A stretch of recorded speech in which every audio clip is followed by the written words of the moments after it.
Na festivalu je bilo tudi kar nekaj filmov posnetih po resničnih dogodkih, od teh me je najbolj prepričal Utoja 22, oziroma 22. julij, oziroma 22nd of July, kakršenkoli bo že naslov.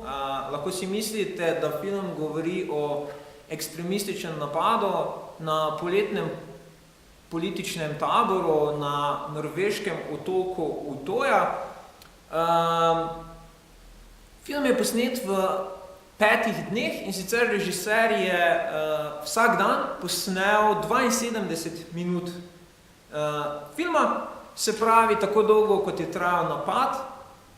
Vsak dan je posnel svojo različico in potem z zelo malo montaže in z skoraj nič glasbe to sestavil en res zelo dober celovečerni film.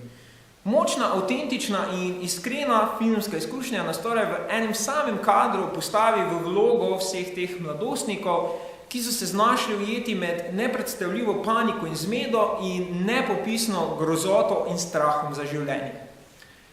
Po samem dogodku se je, po mojem mnenju, veliko preveč ljudi in pa medijev ukvarjalo z samim napadalcem oziroma teroristom, njegovim manifestom, s njegovim sojenjem in pa samo obsodbo. Medtem ko je režiser filma, Eric Pope, pozornost ganljivo vrnil na same žrtve napada. To je storil tako, da je napadalca anonimiziral, se pravi, napadalca nikoli ne vidimo v samem filmu, niti ni nikoli v filmu, niti na samem koncu povedano oziroma napisano njegovo ime ali priimek.